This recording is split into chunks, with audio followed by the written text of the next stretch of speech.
2026 সালে এসে যদি আপনি 10,000 টাকা বাজেটের ভিতরে সেরা একটি স্মার্টফোন কিনতে চান, যেই ফোনটার camera performance, build quality, battery সবকিছুই নেক্সট লেভেলের হবে, তাহলে আজকের এই ভিডিওটা শুধুমাত্র আপনার জন্য। কারণ এই ভিডিওতে আমরা বর্তমান মার্কেট অ্যানালাইসিস করে এমন 3টি স্মার্টফোন খুঁজে বের করেছি যেগুলোর প্রাইস 9 থেকে 10,000 টাকার আশেপাশে। আপনার টার্গেট যদি হয়ে থাকে এরকম একটা প্রাইস পয়েন্টে বেস্ট স্মার্টফোন কেনা, তাহলে আজকের এই ভিডিওটা না টেনে সম্পূর্ণ দেখতে থাকুন। আমাদের লিস্টের প্রথমে যে স্মার্টফোনটি রয়েছে সেটি হচ্ছে Helio 50। যারা 10,000 টাকার মধ্যে প্রিমিয়াম ফিল চান তাদের জন্য এটা একদম বেস্ট। এই ফোনে আপনি পাবেন 120 হার্টজের super smooth punch hole display এবং 128 জিবি এর বিশাল স্টোরেজ, যার ফলে স্টোরেজ নিয়ে আর কোনো চিন্তা নেই। স্মার্টফোনটিতে Helio Z81 চিপসেট থাকার কারণে ফ্রি ফায়ার বা ডেইলি কাজগুলো একদম সহজেই করে নিতে পারবেন।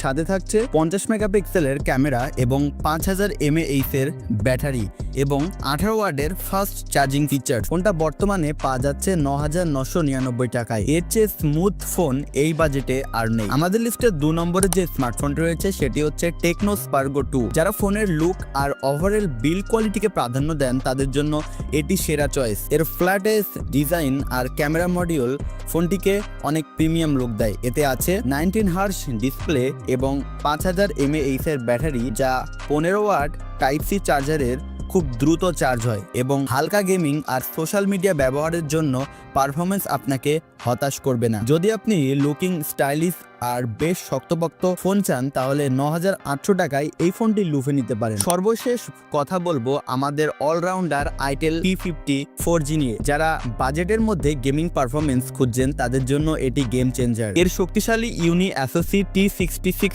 প্রসেসর আর 19 হার্জ গেমিং এর সময় আপনাকে বাড়তি সুবিধা দিবে। 50 মেগাপিক্সেলের মেইন ক্যামেরা দিয়ে আপনি ডে লাইটে ছবি তুলতে পারবেন এবং 1080p 30 fps এ ভিডিও রেকর্ডিংও করতে পারবেন। এতেও পাবেন 5000 mAh এর ব্যাটারি এবং 18 ওয়াটের ফাস্ট চার্জিং সাপোর্ট। যদি আপনি ক্যামেরা প্লাস পারফরমেন্স ব্যালেন্স করে একটি স্মার্টফোন কিনতে চান তাহলে 9,900 টাকায় এই ফোনটি আপনার জন্য বেস্ট অপশন।